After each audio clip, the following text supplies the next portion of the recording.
Good evening. مساء الخير للجميع. Yeah, good evening all. We welcome you the final session today. Mr. Gedeon will explain to us the preparation and entering the labor market part 2. But during the webinar in the last 20 minutes, we hope we may discuss with you the topics that we publish on Padlet. So I just want to say now, I hope and we hope our teams that during the last month, during the time of the course, that you got a good information about the career guidance, starting the public employment services and its role, then key elements of career guidance and tools and techniques to promote self-understanding and the skills for understanding the world of work. And finally, yesterday and today with Mr. Gedeon about the skills for career preparation.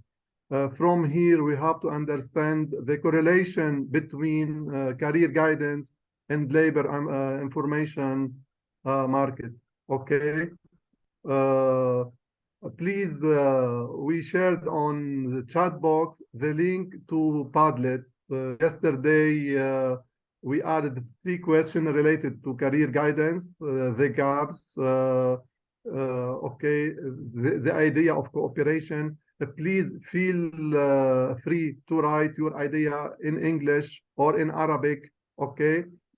We hope we may discuss at the end of the session with you about the idea about the future cooperation between ILO and the GCC countries on focus on South-South cooperation.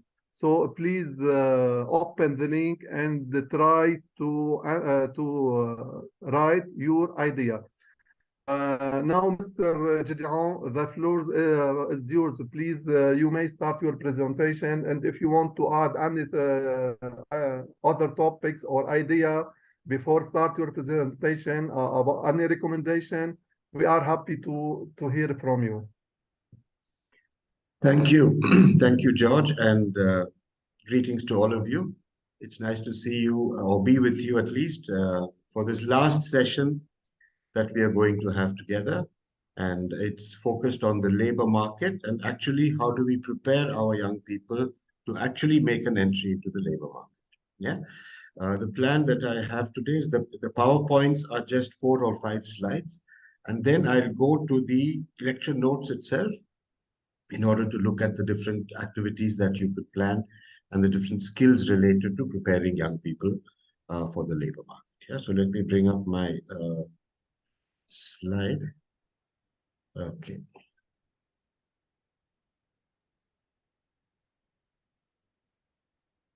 Okay. I hope you can see the slides now. So this is our last session. And this, as I said, this session is focused on preparing career preparation, actually entering the labor market. And in our scheme of 4 themes of career guidance, this is the final step, the career preparation part. Yeah, so we looked earlier on, we looked at helping a student understand himself or herself, the interests, aptitudes, how do we assess interests and aptitudes? We looked at that. Then we went on and had 2 sessions on the world of work.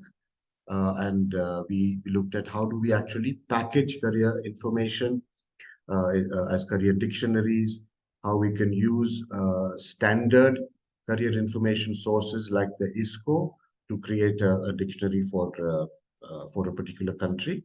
And then we are going now to the final step, which is, yes, they have made a career choice, they have made career alternatives, they have selected their careers.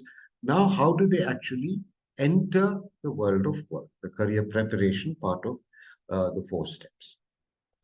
So let's move on from there. And what I'm hoping that you will pick up in this session is the components of career preparation and how do you build a career. it's easy relatively to come to a point of saying, okay, these are the ideal careers for you and so on. But then building the career is the rest of one's life. Things can go up and down. And so what are the components of career preparation? And then this is where I will shift to the lecture notes, how to actually create teaching learning material for job search, finding and understanding a job advertisement, registering on a job portal. How do you actually create these teaching learning materials for your students? Yeah. Resume writing is a big part of career preparation, particularly for students who are finishing college or finishing their qualification and they're about to enter the market. They need to know how to write a resume, what is it that is expected in the market, and so on. So that's the third point. And then this point of work experience and internship. Internships sometimes are organized by the institution itself, but when a person enters the market without work experience, he or she is at a certain level, but that's a lower level when compared to someone who has some work experience. So how can we help our young people gain work experience before they enter the market? Yeah. And then the important part of job placements in your institution. If you're the career counselor, then one of your responsibilities would be to plan job placements. Okay, so how does that work? These are the points I'm hoping to cover today. I will stop a little earlier than usual today because we have the opportunity to really discuss the future and see whether we want to take any of these ideas forward for a country or as a group, as the GCC countries. And our colleagues from Geneva will be joining us for that discussion later in our meeting today.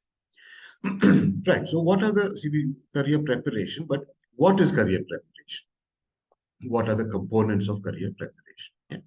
Now, career preparation could be related to a specific career and could be closely tied with preparing for entrance exams, academic performances, or so on. It could be to a specific career. Or it could be that you've completed your qualification and you need, as a student, no longer a student, you finished your role as a student and now you're coming into the market. And last time we spoke about what is the labor market. Now this young person is coming into this labor market. How does he or she search for a job? Yeah? Are there steps? Are there preparations that she or he need to have in place even before college is over? Can we, as a career guidance professional, prepare the young person before she leaves us or he leaves us to search for a job? The third part of it is slightly deeper, which has to do with attitudes. Yeah. The third aspect is regarding the deeper foundational aspect, which are essential for all career aspirants, regardless of their careers. This pertains to attitudes that underlie career development. And what are these attitudes? Is an exercise that we're going to look at just. So as I said earlier on, course completion qualifies one for a career. You've completed a course in auto mechanics or in engineering, so you're qualified for a career, yes, but it's up to the qualification holder to build the career. Yeah? Just completing your course doesn't mean you're going to get a job. Yes, you completed the course, you've done your apprenticeship and your work experience and all of that. And now for many years to come, many years to come, you need to take the responsibility as an individual to build your career. Now, this is what I mean when I say attitude. Very often students imagine that the job is going to come to them and that it's the responsibility of the government to give them a job. Life is not like that anymore. Yesterday we saw how work has turned precarious and work is becoming more and more non-standard. So part of our responsibility as counselors is to teach them how they can build their career. So the idea of a career development plan. Now here I'd like to say that in many of the institutions where I have worked and put in career guidance programs, career guidance, career development planning is part of the coursework of the student. So they have to do 1 credit of career development for themselves. So by the time they finish in the final year, last few months, they are really working on all these points which we are going to talk about today. So that's something you might want to think about negotiating with your institution to say, can we bring in career guidance as a course requirement? Yeah, that the students have to come to your workshops, come to your sessions, and have a proper career development plan before they leave. So what is a career development plan? It's a blueprint, it's a map for career development that the student develops along with you. Now, there are many kinds of students, isn't it? The career development plan can vary, as we said yesterday, it can vary from life stage to life stage. You can have students who are about to select a course. That's one type of student. Now, these are students who are going to take up further education, but have not selected their course. So this might be students who are in high school or higher secondary, where they are at the stage in their development where they have not yet decided what is my next educational step. Yeah? And this is where your educational guidance, which we spoke about in an earlier session, comes into play. Yeah, these students would benefit from a program that helps them to identify their potentials, learn about the world of work, what we have been discussing for the last few sessions. So these are younger students who are still in the educational track. This is one type of clientele that you might have. Students who have already entered a course. Yeah. Now, these are in-course students, students who are studying engineering or studying plumbing or psychology or whatever. Some students may already be in a course. They may have joined the course and are already committed so as to a certain career path. They're already on the track of becoming an engineer or a lawyer or a auto mechanic or whatever. So these are in-course students. They're already on a track. This is not needed for them. This is not needed for them. Okay, they're already older students and they've already entered a course. So you have in-course students. Now, the questions that come up here very often is the student happy with the course?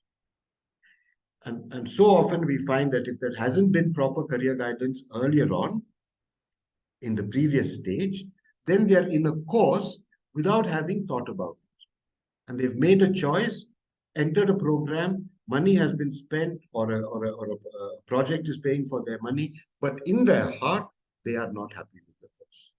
And in my research across many, many countries, when I have researched dropout, students who drop out from a course, we find that these are the students who were not guided in the beginning. Students who have had some career guidance, their dropout is much lower. So you might be confronted in your institution with students who are in a course, and the question that comes is the student happy with the course? If not, you need to consider the possibility of starting again on a more suitable career path. Yeah. Are we going to tell a student who's already halfway through the course, okay, if you want, you drop the course and start again? Very difficult, isn't it? Particularly when parents are paying for a course. When it's a paid-for course, dropping out is almost not an option. Then, very often, starting again is not possible. In this case, a career guidance target would be to help the student complete the course as best as possible. Motivate the student. If there is an option to do a course change, maybe. But 99 times out of 100, I have found that they to drop out of a course and start again, they're too old, money has been spent, starting again is difficult. So a target here, career target here, is to look for ways in which they can complete the course. Another point for in-course students is to make this long-term plan. Make a more comprehensive long-term plan, keeping his or her potential in mind. Yeah? Typically, what we find is this unhappiness is related to making a career choice which doesn't tie up with my interests and my aptitudes. I'm studying something I'm not interested in. I'm studying something I struggle with those subjects because it's not in my talent profile. Yeah. On completion of the course, the student could continue to work towards his preferred career through other courses and through work experience. This is what I mean when I say make a long-term plan, and the specifics of it we'll come to just now. Yeah. Right. Okay. So now coming to this is what I'd like to shift now to the lecture notes, where there are exercises that I've set up for you and worksheets that you have that I have in your notes. So let me stop this and come back to the notes. Yeah. I hope I can find it. Yeah. Okay. So this is now a Word file. Can you, is it clear enough on your screen? Yeah. George, is it okay? Yeah. Okay. Right. Yes, So now, it's clear. yeah. Okay. Thank you. Right now, we've spoken about components of career preparation, and here we are. How do we actually put this into practice? And this is from your notes now. I'd like to take you through some of the main preparations that we need to, main activities that we need to do for students who are leaving us, students who are going into the world of work. Yeah. One concept is this one: start small to grow tall. This is an exercise that I find makes a very big difference to students, particularly those who are about to enter the market and about to look for a job, because in their mind, their parents have told them, the teachers have told them that you are special, you are great, you are fantastic. But the market is not going to say that you're great and you're fantastic. The market is going to say, be grateful that you got a job. That's often the situation. And you have to start at the bottom. You might have a degree in hotel management, you might have been the gold medalist, but you start by learning to wash dishes.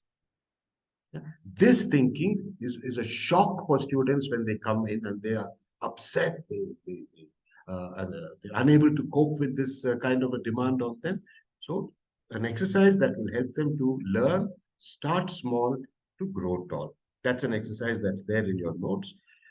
The learning objective for the student over here, these are the learning objectives that we want to cover with them. And what are they? Every career has a beginning.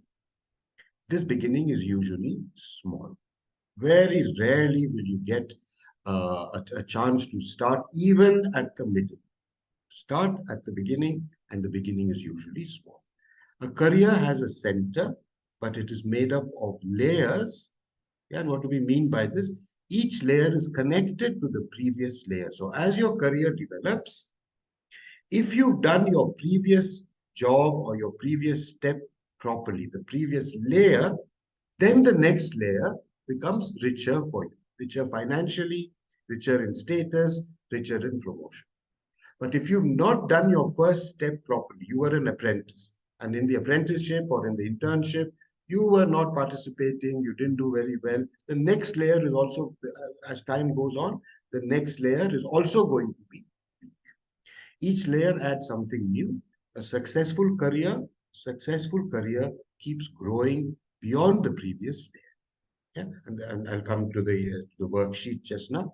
Now, this idea, the third learning objective, learning from past experience, learning from the past will give me a better future.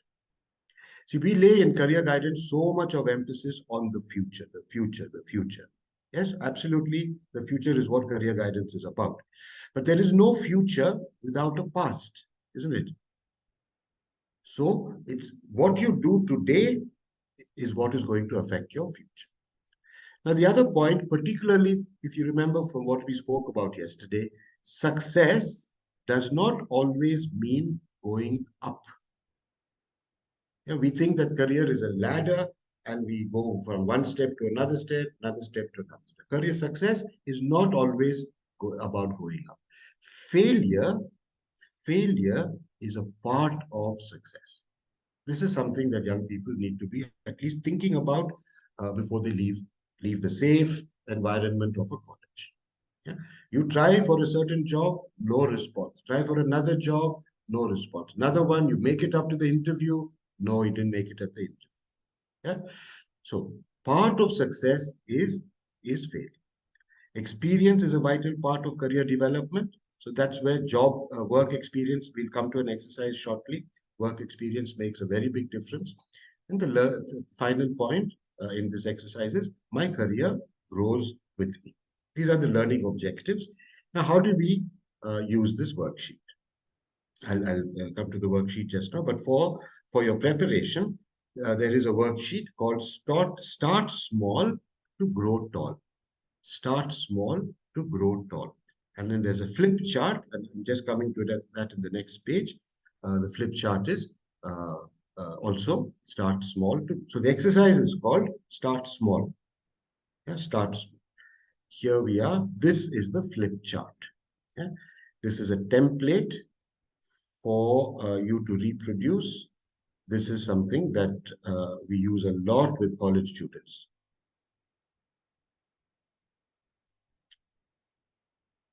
Yeah. Here you are. This is the flip chart, right? So there are these the rows, the spiral, and in your talking with you will put this chart up on the board, or you can make this into a PowerPoint. And these are the discussions that you will have with your students. Starting small and growing tall is a common principle seen in nature. When you look at a rose flower, you look at anything that's there in nature, the starting point is a spot. It's tiny. Without that, there is no rose. Without that center, there is no rose. So there is this kind of a discussion you can start. Nature builds upon previous development, isn't it? So you need to start small, and then as you have experience, your life grows. A principle of nature is that the beginning is always small. A career too starts small, but it need not remain small. Growth is connected with previous experiences and learning. A healthy career develops upon previous development. This is a crucial point, particularly when you're looking at non-standard work and precarious work. The question that the employer asks you in an interview is, what is your experience? Show me what you have done. Yeah? So a part of our work when we are counseling college students is that they develop a portfolio of their work even when they are in college. Maybe it's not a professional work which they've shown somewhere else, but something that they have done, a blog that they are writing, a website that they have made, designs that they have made. Yeah? If they're going to start all this after college, then time is going to go by, and that's one of the reasons you don't get a job. So growth is connected to previous learning and experiences. A healthy career develops upon previous developments. One's existing training and qualification is a strong platform for career development. This is an important point, taking any job that is available reduces the student's value in the market in the long run. Yeah, so keep trying for the job for which you're qualified. Which with careful planning and systematic career preparation, it's possible to start small, but to grow tall. Yeah, so this is a chart that you put up on the board, right? This is the worksheet. Yeah. So using the chart, you have discussed these points. You brought up the importance of starting small in your class using this chart, right? And then they work on their worksheet. So here you have a rose flower, and here you have the galaxy, the whole, huge galaxy. Both of these have a center point. Both of these have a small start. Yeah? So you would use these pictures from your chart, and you would discuss with your students, what can you learn about career development from these two pictures? Yeah. And when they look at it, they'll say rose flower and galaxy. What is it? I can't learn anything from this. That is when you would use these points about starting small in order to grow big. So starting with that. Then there are these blanks, fill in the blanks. To start small in order to grow tall is a dash of dash. Yeah, it's part of discussion. And here you have it. You have the answers in your chart. Yeah, to start small in order to grow tall is a law of nature.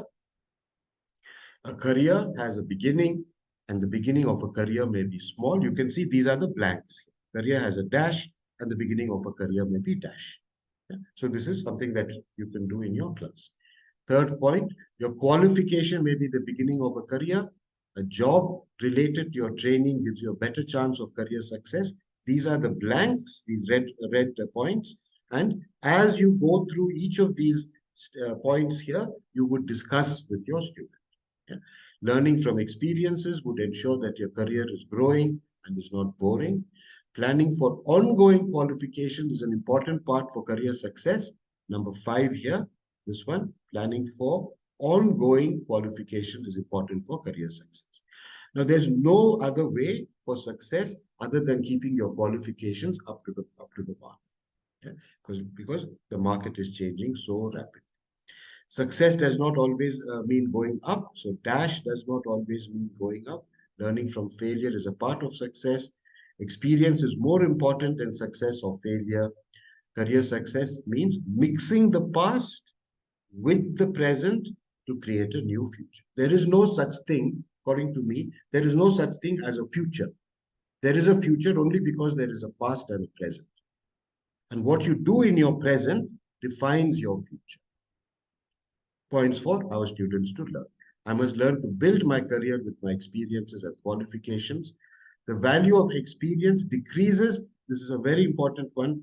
The value of experience decreases if it shifts from one career to another. Number 9, this one. The value of experience shifts if it decreases. Value of experience decreases if it shifts from one career to another. What does this mean? One of the downside of non-standard work is that you've done one kind of work now, today. Tomorrow you do a different one and a different one, which is not related to each other. So it's all separate islands. And then who are you? What is your identity as a worker becomes very dilute. So staying on with the similar kind of work experiences. Yeah. In a job interview, typically, a HR manager will look at a CV and say, now you've gone from this type of job, from marketing, you've gone into production, from production, you've gone into accounts, from accounts, you've gone into somewhere else. So who are you? So helping students understand that the value of experience builds when it's in the same kind of a family. Yeah. So this is an example of two teaching tools. Yeah? This is a chart that you can make. This is an example that I've given to you. On the chart, you have the actual notes that you're going to use to explain it to the students. This is the answer key to the fill in the blanks. And this sheet that you see in front of you is what you print and give to your student. This, of course, is something that I have put down. You can change it. You can make it much more relevant to your group, keeping in mind the idea of starting small in order to grow tall. Okay? So this is an introductory workshop activity that I do in about let's say you have a one-day workshop with students on career preparation. This is to set the mood, to get them to start understanding these important points. Yeah, so it's a getting ready type of an activity. Yeah. Then as we move along, the next important point for students to learn when they are with you is job search skills. Okay. Remember, we said jobs are not going to come and drop in your lap. You need to learn how to prepare. You need to learn how to search for a job. Yeah. So some of the key skills for career building, for job search. Yeah. So job search skills, we're going to look at that now. Self-presentation skills, I'm coming to that, and lifelong career development. All right. So we're looking at the job search skills, and here the learning outcome that we want for students is these 4 points. At the end of this activity, the student should become knowledgeable. Who are the employment providers in their country, yeah, or in the world? Who are these employment providers? And I'm coming to the worksheet for this. Yeah, who are the employment providers? How do you identify sources of job advertisements? Where do I know that where are the jobs for me to search? Yeah, job portal, newspaper, so many things. We'll come to that. Yeah? Your students should be able to search different sources to find jobs. They should be able to analyze a job advertisement. And I'm going to come to that just now. So this worksheet is called Building a Career Job Search Skills. It has a flip chart, and the flip chart has the same name. So how do you do this? Use the flip chart to help students understand the following key points and enter the information into their worksheet. Okay. Now, yeah. Okay. Now looking at, we said the first point is who are the employment providers. Broadly speaking, there are three employment providers for students to start thinking about. Government, state-owned enterprises or government offices, private companies, that's the second employment provider, and that could be in your country, or it could be a multinational in your country or in another country. Of course, you can be your own employment provider. These are the three types of employment providers. Yeah? This is what you're going to discuss with. Yeah? Then comes the idea, then comes the point of there are types of companies that you can apply for a job. There are conglomerates, we'll come to it just now, and there are specific products or services. Conglomerates are companies where many industries are under that. It could be clothing, it could be medicine, it could be pharmaceuticals. All of these come under the conglomerate. Or it could be the company that you're applying to is a specialist in a specific product, like pharmaceuticals. Yeah. The next point, what are the entry requirements for you to get into this company? What are the entry requirements? And we're coming to that just now. And sources of job information. Yeah. Here, this is your worksheet that you will prepare for your student. Again, this is a dummy for you to use, and you need to adapt this for your country. But building a career, who are the employment providers? This is where you will discuss that government is an employment provider, private companies, and self. Yeah. So they write it in there in your discussion. In this worksheet, they would fill in this worksheet. Then you have types of companies for students to understand. It could be one company offering many kinds of services and products. Yeah.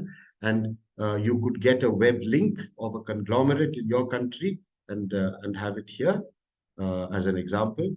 Or it could be a company that makes specific products, consumer goods, consumer services, financials, healthcare, industrials, oils, all of these. Students are not aware. They are just, all that they know is their curriculum, their textbook, the exams that they do.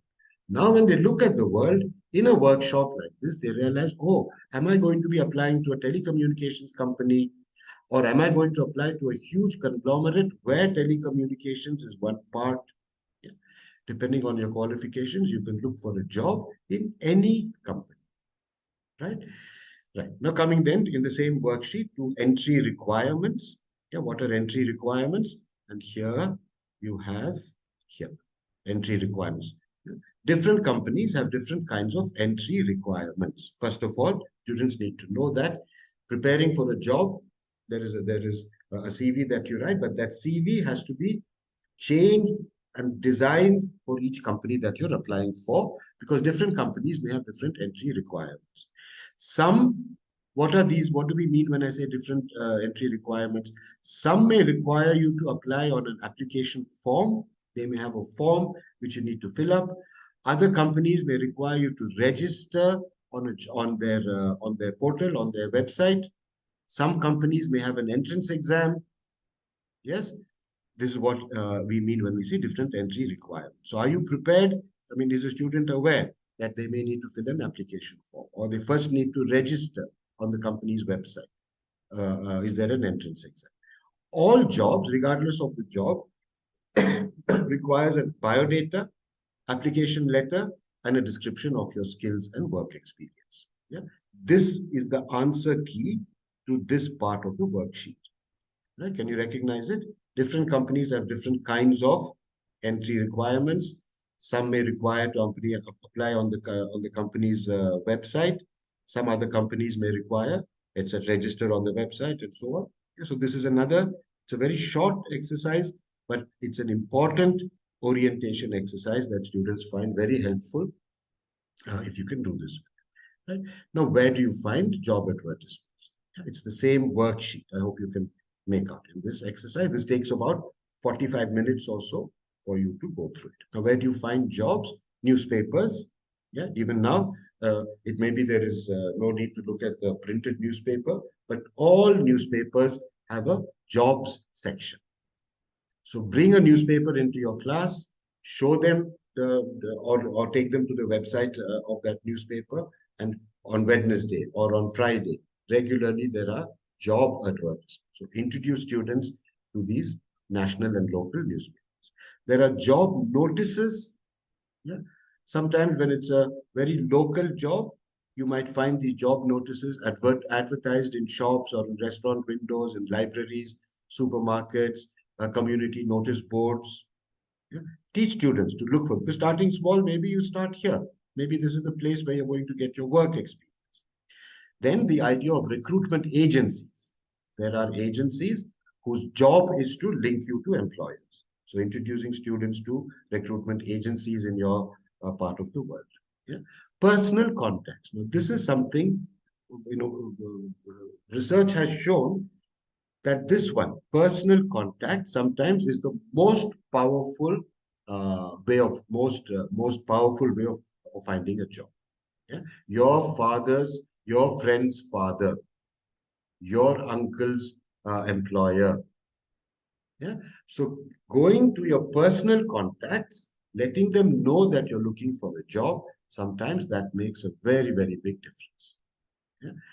Online job portals, we're going to come to that just now. Today, everything is online.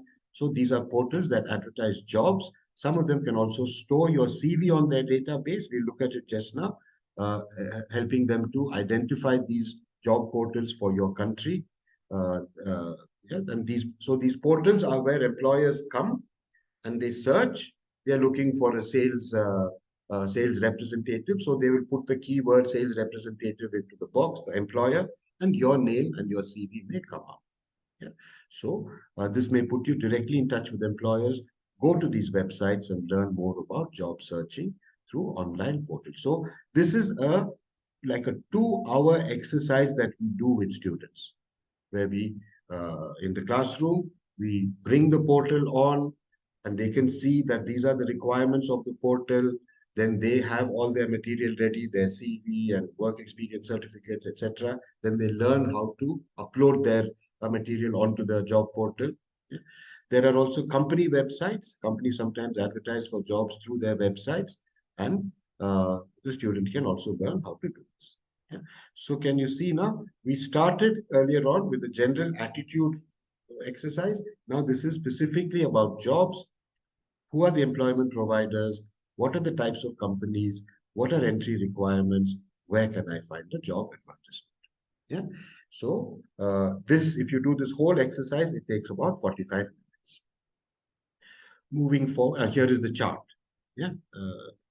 The chart that you will use for this exercise. Here, the employment providers are private, government, and self. Types of companies, entry requirements. Where can I find job advertisements? You will use this chart to help them fill in their worksheet. Yeah. Another exercise which I have found very, very helpful for students, and here I've tried to find links to in your countries, yeah, is knowing about companies. So while they're in their final year of college or just about to leave college, knowing that these are the companies that are there that I can apply to, knowing about companies. Yeah. So the previous exercise oriented students to different aspects of job searching. This activity gives them practical exercises on how to learn about a company. Yeah. Right. So now here the learning objective is find employment providers in your country. Describe employment providers in your country. That's what the activity is about. Yeah. Now what I have here are these links to types of companies in your country. Yeah, so very good material from Wikipedia, but you can see for the UAE, this is a link. Let me see if this will work. Can you see the Wikipedia page? Yes? No. Josh, can you see? Yes, can you see? No. No. Okay, so let me stop sharing and take this separately. Just as an example, you should also do your own research for this, but let me see if I can show this to you. Okay, now I have it open. Yeah. Okay. So you see the companies of the UAE. Can you see it now? Yes. Yes, yes. Yeah. So can you see here? These are all the main companies of the UAE. This is what I bring into the classroom, and then they would click here, Abrar Investments. Oh, it's about financials. It's real estate holding and development. Headquarters is in Abu Dhabi. Like this, you can see Abu Dhabi Aviation. So many. Yeah. Right. So this is an opportunity for you to start introducing them to employers in your particular country. Yeah. Let me come back to the notes. Yeah. So as a starting point for you, I have given these links to the 7 countries, the Emirates, Bahrain, Saudi Arabia, Oman, Qatar, and Kuwait. Yeah. So you can also do your own research and bring this into the classroom so that you're opening the student's mind to the sort of employment providers that are there in your company. These are now at a high level. There could be an employment provider also on your road. There may be a factory, there may be a workshop to which you can give your application, but opening their mind to the different kinds of companies. This is very, very exciting for students. Yeah. So for this, you will need the internet in your classroom, either on your phone or on your computer. And this is a chance for you to tell students, you can use your phone. We always tell them, don't use your phone, listen to what I'm saying. Now, here is a chance for you to say, please take out your phone and let's look at this. Yeah. So the conclusion of this activity for your students is use the internet regularly to learn about companies and the kinds of jobs that they offer. Yeah. So that's another example. So the worksheet for this would be when you open the website, what type of company is it? Is a government, conglomerate, national, multinational, specific products? What does the company produce? What are the types of jobs in that company? All this, if they click on the link, the company website will open and they'll be able to get this information. What is the procedure for that particular company? Do they want you to first register? Do they have an entrance exam? Do they do recruitments once in a month, once in a year? All this you will get if you click on that link, which will take you to the website. Is the company suitable for your qualifications? This is the exercise that they do for this activity, right? So, yeah, sorry. So this is an example of a worksheet that you can do for knowing about companies. All right. Moving forward, finding and understanding a job advertisement. Yeah, this again, I found students really struggle with this. They're not even aware sometimes. Yeah. Now, this is where you have these job portals. And it has almost become essential for students to register to a job portal. Let me try and open this. Let's open Oman. And see if I can show it to you.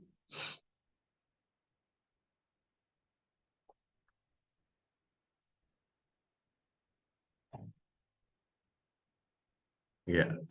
So this is a very famous job portal. Please. Yeah. You see, this is Bayt, I think, B-A-Y-T, that is the company. And this company in Oman today, this is labor market information, by the way. Yeah, and I told you changes. In the morning when I looked, there were 500 jobs here. Yeah, and by now you can see it has changed. This is labor market information. But other than that, now for you, introducing students to sites like this.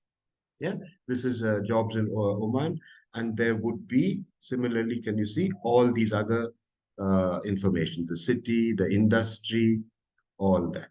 Yeah, and over here, once you introduce, you have register here.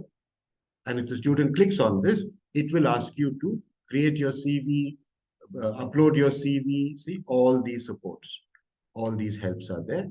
And you become you register onto this website. And then employers may be looking for skilled employees. So this is a place where the employer and the employee find themselves. Yeah, I've given you the starting links for you to get started. But there are many sites like this. Some of them may be specific to your country, but this is an essential activity. Yeah? To take them into a job portal, help them to register in the job portal, and then take each ad and understand that ad. Yeah?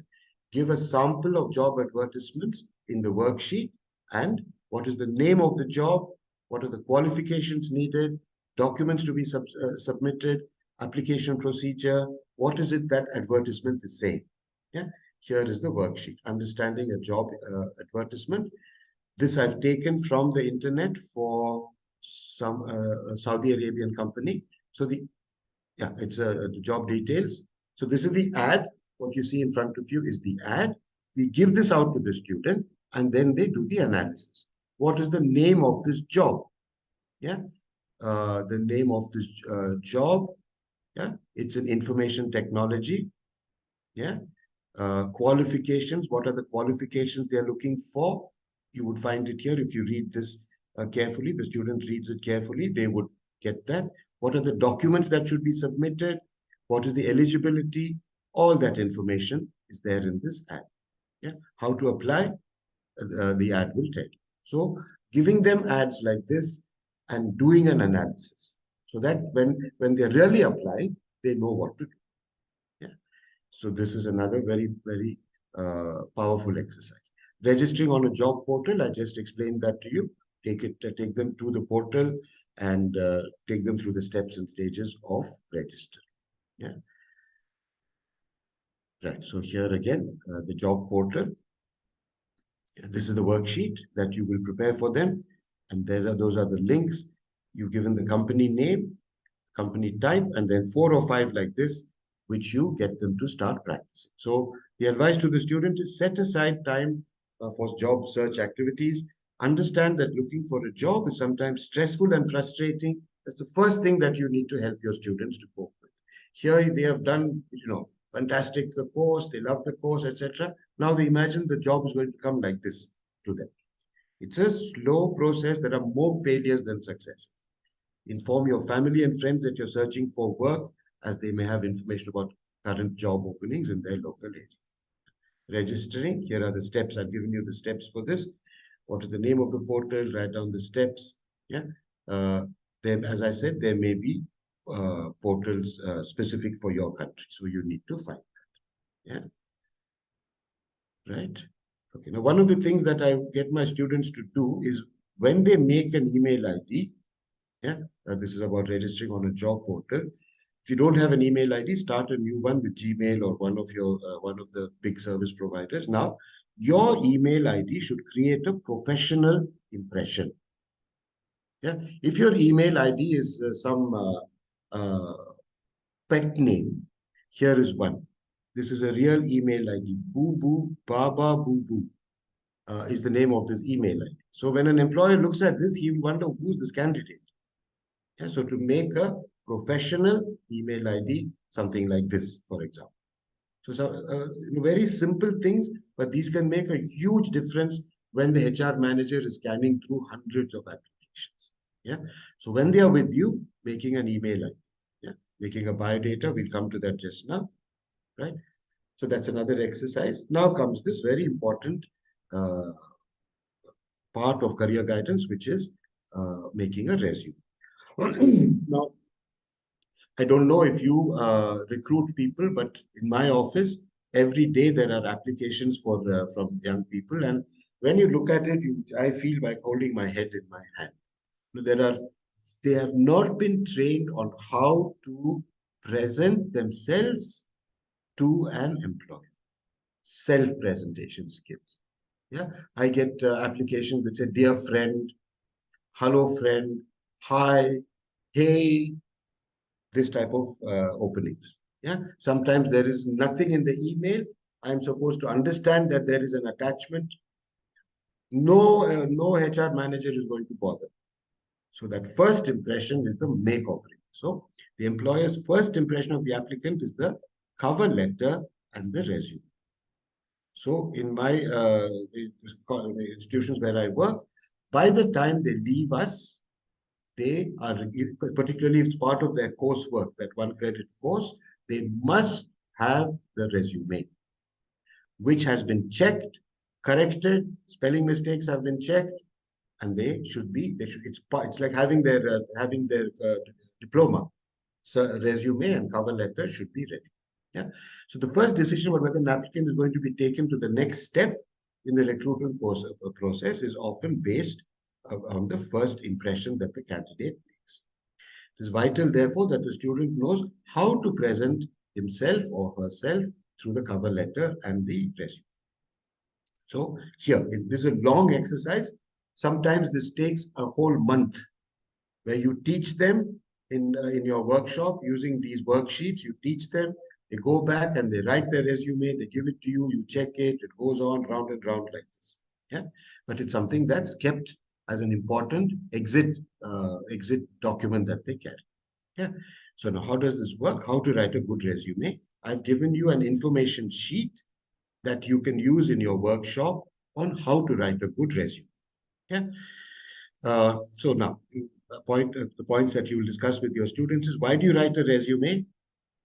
Why is it? So in your resume, in the 2 pages that you're going to write, you should be able to communicate that you're employable, how you are meeting the organization's job requirements, your qualifications, experience, and your professionalism. This is the main, these 1, 2, 3, 4, 5 points in 2 pages you must be able to communicate. Okay. How long should your resume be? Resume varies in length depending on your experience. My resume is a very long, 45 pages long. But for this stage, you're just wanting maximum 3 pages. Okay. 2 to 3 pages. Make sure you don't unnecessarily increase the length of your resume. Sometimes you get resumes which are what I call padded. You know, they are, when you really check it, it's not fully true. Yeah, I am very experienced in sales and marketing. That's the statement. I have. Then when you look at the rest of it, the boy has done 1 day as a sales and marketing apprentice. So speak the truth in your resume. Don't pad it. Yeah. If your resume is 1 page long, only 1 page long, as long as it's well presented, it may get better results than it's a 2-page resume full of unnecessary information. Remember, the HR manager who's going to be looking at it is not bothered about you. He or she has overload of applications. Yeah. So we must teach our students to catch the attention of the HR manager. And today, another thing that's happened, particularly if you look at the big companies, artificial intelligence is what scans through resumes. The resume is put into a scanner, the robot looks at it, and there are keywords the robot is looking for. If those keywords are not there in the resume, out. So what are those keywords is something the student needs to get from the company's website. All right. So the order of information in your resume, contact information, an opening statement, 6 lines long. That's who you are, where you've studied, what you bring to the job. Yeah, I'll show you an example just. Key skills and strengths. Your resume should include a list of skills that link your experience. Yeah, you're applying for a sales representative job. What are the skills you have where you can show that actually I have the skills for this job? Yeah. Technical and software skills. This has now become necessary for any kind of CV, whether you're applying for psychology or chemical engineering. We need to be able to say that you can do word processing, any programming languages that you know, that you're fluent with email management. Yeah, these things need to be stated. Personal attributes, if you haven't got much work experience, a list of personal attributes can be another way to demonstrate that you're the right person for the job. And I'll show you. So words that are keywords, remember, reliable, honest, trustworthy, quick to learn new things. Yeah. Educational history should come next, yeah, depending on how much educational history you have. If you're presently at the level of a TVET qualification, give that. So what is your educational history? If you've been employed, your employment history. Yeah, this is another very critical one, references. Yeah, your resume should list at least 2 people who can positively recommend you as an employee. Ideally, your references will be people that you have worked with before. This could be a teacher, leader of the place you did your internship, volunteering place, previous employer. Yeah. And now remember, we must tell our students, if they're going to give somebody as a reference, they must first take permission from that person before they give the name as a reference. So many times I get reference letters from an employer, and I don't realize that this person has given my name. Yeah, it's a surprise, and you don't have time, so it gets delayed. So it's important for the student to tell his professor or whoever the referee is that, sir or madam, can I put your name in my CV as the reference? So they know and they're expecting. Yeah, provide the name of the referee, their position and title, and the way they can be contacted. Yeah. Now, keywords that a artificial intelligence robot looks for is these words. These should appear in all CVs. If it's not there, then the robot decides that you're not worth it. So sad. Yeah. Skills, jobs, activities, qualifications, software. These are the words that that thing is looking for. Yeah. And this information I got from IBM, who create these robots. Yeah. And these are the words that they are programmed. Also, they would have words which are specific to that company. So either it's scanning with its eyes and saying, okay, this word is there, this word is there. So this CV is going to go up to the human being. This one out. It may have been a brilliant CV, but not properly written. Yeah? These words are there in your notes. Please have a look at it. Do you need to change your resume for each application? You need to fit your resume for every job application. You need to fit your resume for every job application. So you may have your master resume, but when you're applying for a specific job, you need to make those changes. You might not need to change much, but make sure your opening statement, your key skills, your personal attributes respond to the needs of the advertisement. Yeah, so you do need to change your resume, not major changes, but tuning it to the needs of that company. Yeah. Okay. Now, what your resume must not have. This is absolutely a sure way of not getting your job. Spelling mistakes. Yeah, an HR manager is looking at it and saying, this boy is not even bothered about writing spellings correctly. What kind of an employee is going to be? Yeah, submitting a resume or cover letter with spelling mistakes will guarantee you don't get an.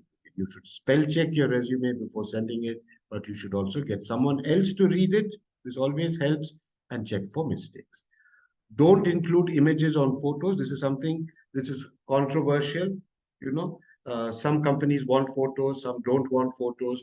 But on the whole, what recruitment people say is that if you put a photo and the photo is not good, badly done, you're not dressed properly, you have uncombed hair, that already creates a negative image. Yeah, so on the whole, my advice when I prepare young people for the labor market is not to put a photo. Yeah. Don't go for fancy formatting with flowers and frills, and it's not a friendly love letter that you're sending. It's a businessman. So simple formatting. I'll show you an example just now. Easy to read fonts. Yeah, Word is full of 150 different kinds of amazing fonts, but simple to read. Times Roman, Arial, Calibri, those. Yeah, so these are the good fonts to use. Verdana, Arial, Calibri, and so on. Don't use large headers to break up your sections. This is the point size you should use, 10 to 12, 10 to 11 for the text, 12 to 14. Yeah. Here is an example. This is a template that you can give to your student. This is a real resume that a student of wrote in Bangladesh when I was working there. So you can see here is the personal statement. This is the actual resume. With this, she got job offers, 3 job offers. That's why I have it here. Yeah. Personal statement, simple. There's no fanciful color or anything. It's a box and a simple statement there. Yeah. So this is her statement. TVET graduate seeking employment in the hospitality industry in a position that requires a dedicated, young and enthusiastic employee. This was her opening statement. This is what the first impression is. Then she goes on to say, hardworking with proven, see, these are her skills, with proven time management, collaboration. The reason she has collaboration here is because it's the hospitality industry. A lot of collaboration is now. Yeah. And you see how she proves it. Yeah. Hardworking with proven time management and collaboration skills developed from sporting and volunteer engagements. So when you read it, you say, oh, she knows what is collaboration because she's linking it with her sports. So here she's told you she's a sporting girl, she's done volunteering, and she knows how to collaborate because of this. Yeah.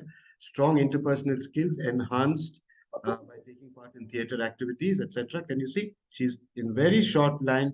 She's able to use all the keywords. Can you see? Working as part of a team, learning from others. Yes. Key skills. You can see she has tied up her key skills with this job. Right? So what is her key skill? Customer servicing, phone and face-to-face, meeting and greeting customers.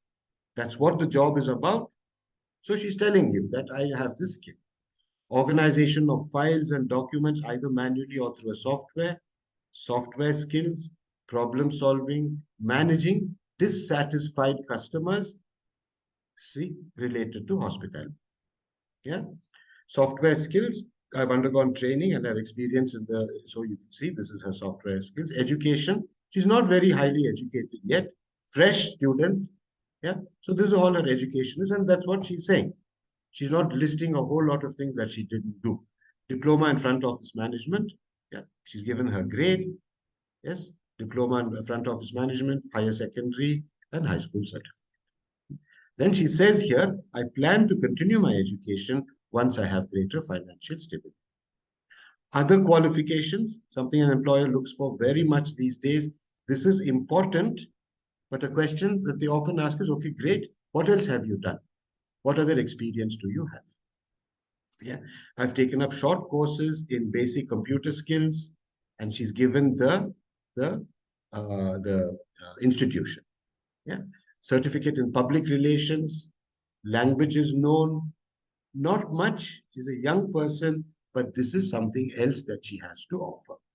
Yeah, achievements, class captain, team prize for badminton, represented school, recognition, award, etc. So these are her achievements. So can you see when an employer reads it, they can see, okay, this is a student, but she also has many other accomplishments for her age.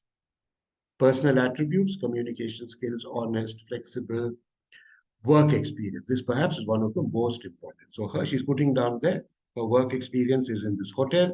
It's just 1 month, but she has work experience. And there, importantly, she's explaining what her internship was.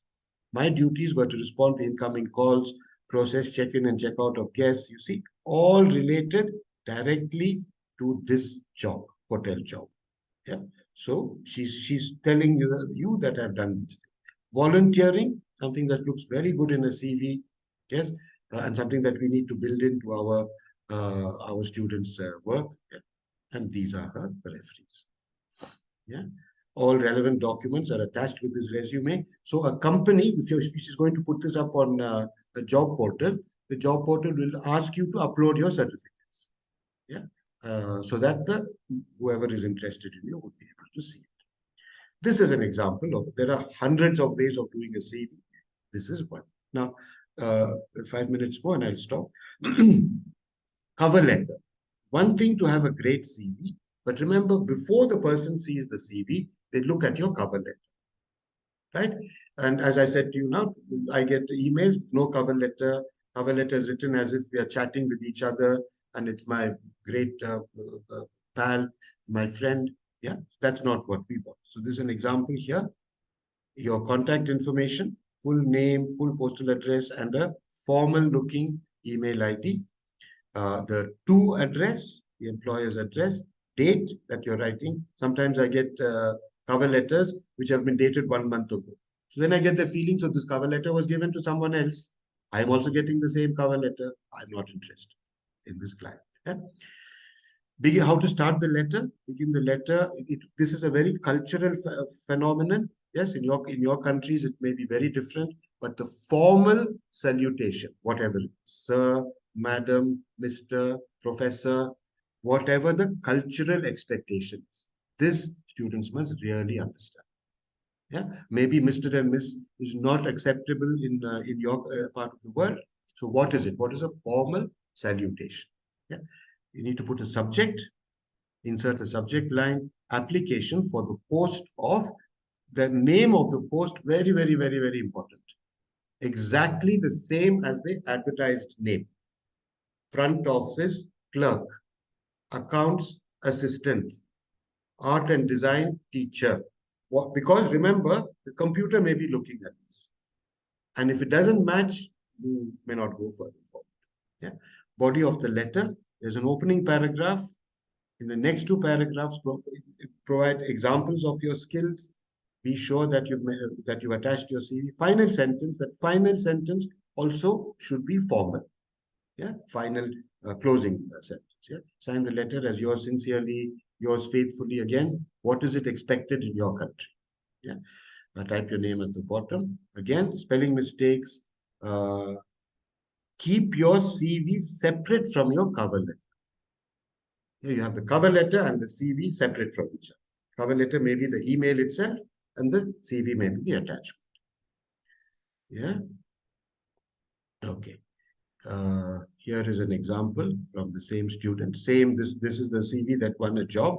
I was very interested. So you can see here from, to, address, date, name of the subject. I was very interested in your job in the BD job portal. Here's the name, front office clerk. I hereby apply for this position. This has to be stated. Yeah, I am applying for this position. I would be grateful if you could consider this letter as my application for this position. And here is her first paragraph, a quick summary of what she wants the reader to catch. Yeah, and that's it. All right. Last point very quickly, and then I'll stop, is this idea of work experience. It's vital that we create work experience opportunities for our students, because the employer is going to say, what is your work experience? There's a student, no work experience. So when does that, which comes first? It's like the chicken and the egg. So creating work experience opportunities is a very important part of our career guidance. I've given you all the notes there. This is a worksheet. Yeah. Why is work experience important? How to gain work experience. This work experience, sometimes the college can't provide it. Yes. And therefore, again, the student needs to take responsibility to create her own work experience. Yeah. And I've given you the steps here. You can use this with your students. Yeah. Very important to keep encouraging our students. Professional people are busy and may not have time for you. Even my work is in the area of career guidance, but sometimes I don't have time to meet a young person for work experience, and it can get discouraging. You may get no responses when you request for work experience, but don't give up. When you do find a work experience opportunity, it will add much value to your job application later on. Okay. So let me stop there. I think we've run out of time. And I mean, we have a few minutes now for us to discuss. I'd just like to leave you with this idea, career guidance in the contemporary labor market. I conclude this webinar series with you by pointing out that behind human capital is the human being. That is what career guidance is about. It's not about job matching. It's not only about the economics. The dynamics of today's labor market is such that the human in human capital would be missed, and we are often reducing our workforce to factors of production. Effective career counseling can equip the individual to mediate the labor market of our uncertain times. But remember, 40,000 years ago, the first slide I had with you was also uncertain. Uncertainty is part of the human situation, but good career guidance can help the young person mediate the labor market of our uncertain times with the same cleverness of our forefathers who successfully mediated that uncharted environments rather than be naively buffeted by the vagaries of the labor market. So I'll stop there. Hope you found all this helpful. And thank you, Mr. Gideon, for your information today. Really, so valuable information. Now we will move to Padlet. I will try to share it. Do you see the Padlet? yeah. Yeah. The Padlet is in the most of idea are written in Arabic. So I will try to read them in Arabic. Maybe it is to keep time, and every one of us may add or may say something about the key point that our participant wrote on the Padlet. Please also feel free if you want to share any idea in Arabic. You may share with us. Okay, I will move to Arabic now. سؤال رقم 1. Question number 1. Are there any gaps in career guidance service delivery that need to be addressed in your country? So we're talking here about gaps in career guidance service delivery, and the answer is that in KSA, within the National Career Guidance, he says, let me move to the first comment. There is some shortcomings in the education levels, especially in high school and faculty and colleges when it comes to career guidance, whereby students need to be guided about available jobs and occupations. So this participant considered that there is a gap in a high school and university with respect to career guidance. Another participant explains that in the Kingdom of Saudi Arabia, there is a national career guidance framework that sets skills, competencies, and qualifications needed by individuals so as to be able to take correct and good choice and make good choices in their career. And so these participants are saying that career guidance services are available within the National Career Guidance framework. So these are the answers that we got for question number 1. Well, now we move to question number 2. Are there any special target groups? Example, high school students, unemployed youth, parents, for whom career guidance is particularly needed. And we have here 3 answers. Some said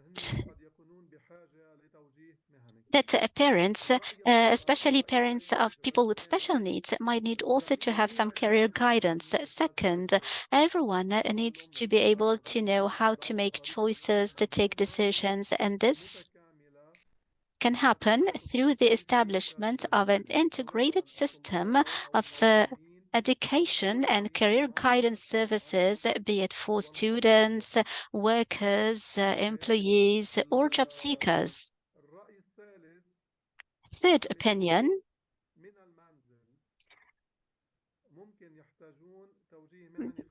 people working remotely from home might need specific career guidance and support of their skills and work. Third question, inter-country collaboration opportunities between GCC and the career guidance. We have an input about the need to establish common programs and to share experiences with respect to career guidance. So we'll delve later on into the discussion and we will come up with some recommendations. Question number 4. how can the ILO support GCC countries to organize these collaborations with focus on SSTC, of course?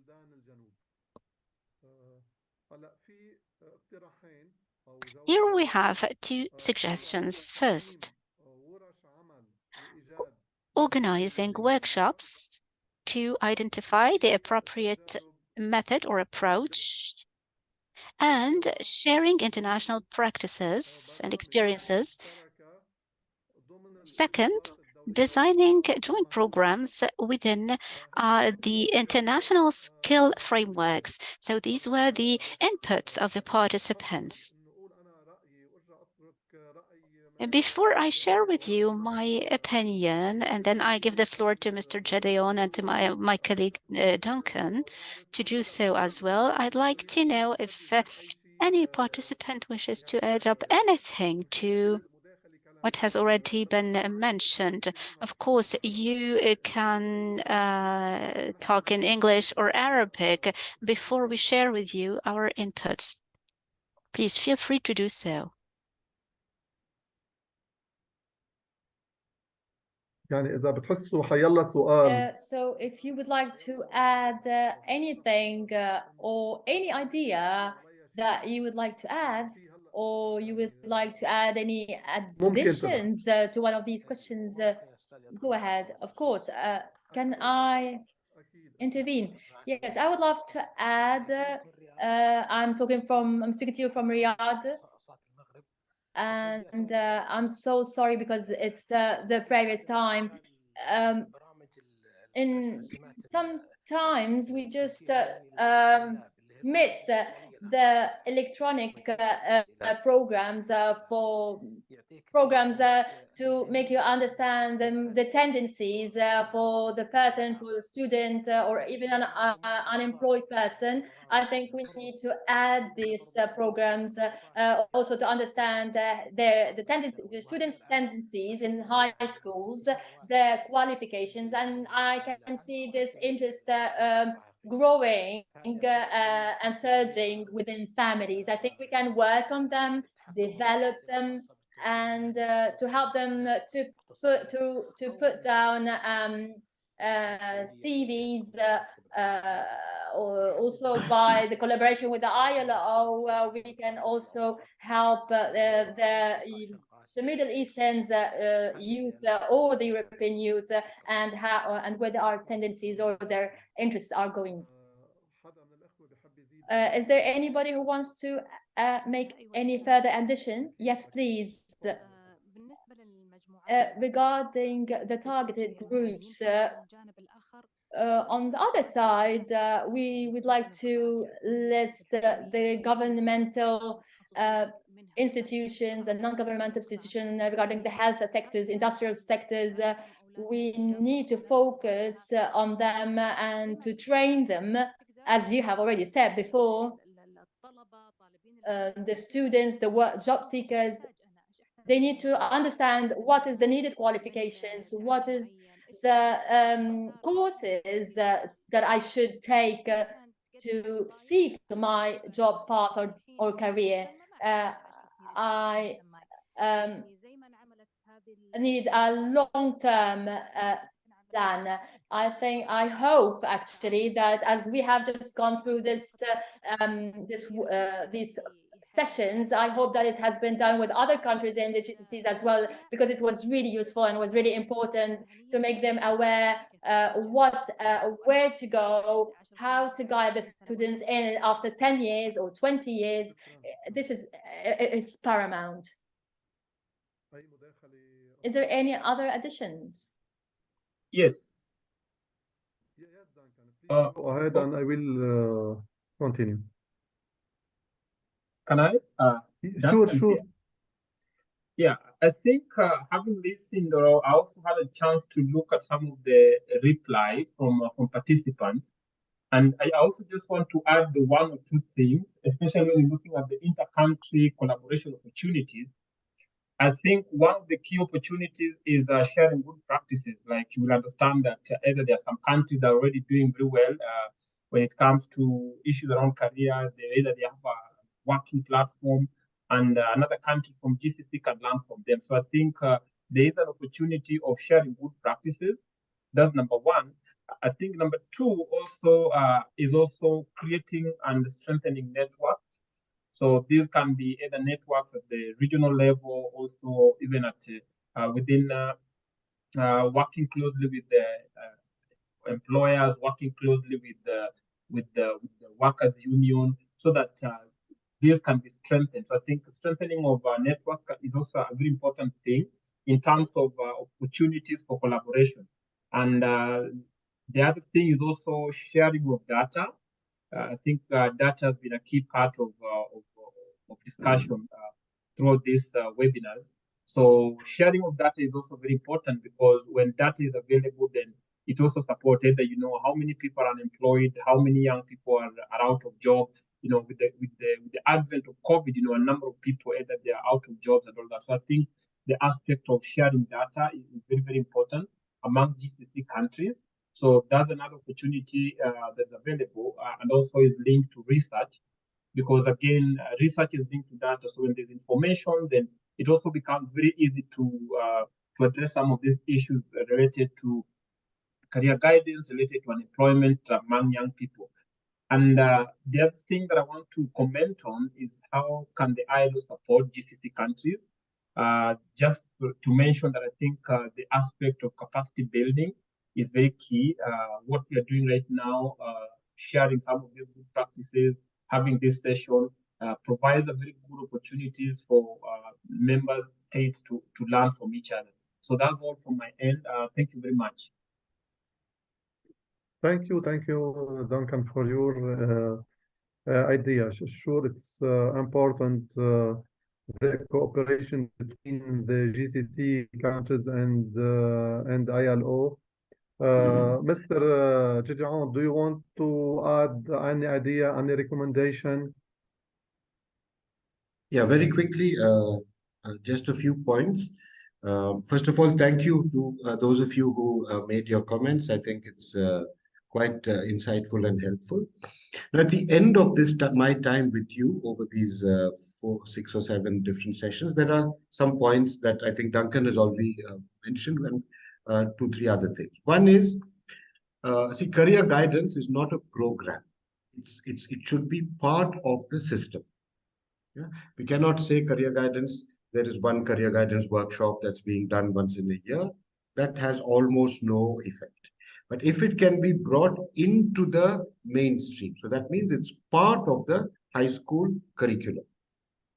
That is the most effective way of delivering the service. So there's a lot of negotiation that's needed with the Ministry of Education or the ministry that's in charge of collegiate education, whatever it is, where career guidance is a subject. Maybe the subject is taught only 6 times in a year, but it's part of the system. Yeah. Now, if it's going to be a part of the system, the second thing that we need, I didn't have time to go over that. It's there in the last sheet of your lecture notes. Please have a look. And that is, do you have the tools for career guidance? Do you have a career dictionary suitable for you or for your region? Do you have an assessment methodology? Yeah? What Duncan mentioned just now, do you have a way in which the data can be collated? Yeah? So the second requirement for setting up a system is tool development in your language, culturally grounded in your language. Yeah? If you go to, I mean, an example is something that ILO and I developed for Tunisia, a system of assessment particularly tuned to the Tunisian needs. Yeah? So systemic approach rather than programmatic approach. Tool development is something else that you need to, if you don't have it already, we need to address. And the last point is now the ILO can support you with this, to support you with help. I mean, I have through the ILO worked in Vietnam, in Bangladesh, in many other countries. So the country needs to approach the ILO and say, we need help to set up, we need technical assistance in setting up a career guidance system for the country. Yeah. So if there's an initiative from the countryside to the ILO, to ITC, ILO, you have the contacts, then the discussion can start and people like George or myself, and there are many other consultants from all around the world who can be brought to help you set up a system. Yeah. It was a pleasure to interact with you over these few days. I really hope you found our work, George's lectures and my lectures, helpful to you. And I hope that someday we will meet in person. Thank you very much. Thank you, Mr. Chetian.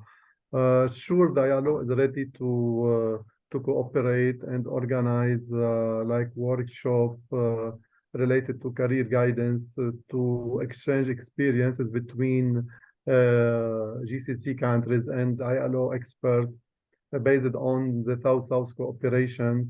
The idea from the workshop may be to let the participants to hear about their experiences and see the practice of other and to share experience, okay, and to share peer learning. What I want to do now is I want to summarize this point and prepare like an action plan, okay, to be able to discuss later in ILO departments to define a future cooperation with GCC countries based on the ideas that the participant and the expert discussed now. I to thank you all, okay, during the time of the course. I hope, as I said, that you got all information related to career guidance, okay, from Mr. Gédéon, our expert, and the information related to public employment services. I want to thank the translator. I want to thank Asma, Zunara, all teams, Mr. Stefano, okay, Duncan, Anita, and the other. And I want to say we hope to meet you again in new courses or a new workshop in the future to be able to practice more and more the ideas that we discussed, the information that we explained during the 8 webinars. I just want to say one thing. You may continue see the courses to be able to get your attestation final certificate, okay? You may go and continue reading the information on the platform and ask any question during the last week, okay, to be able to finish everything and to be able to get your attestation based on the rules of the ILO. Thank you all, and I have finished everything. If anyone to add anything, you may say, and thanks for all. Thank you. Thank you. Thank you. Thank you. Thank you. Thank you so much. Bye-bye. Bye. Bye. Bye. Bye. Thank you, guys. Thank you very much. Thank you. Bye. Bye. Thank you. Bye. Bye.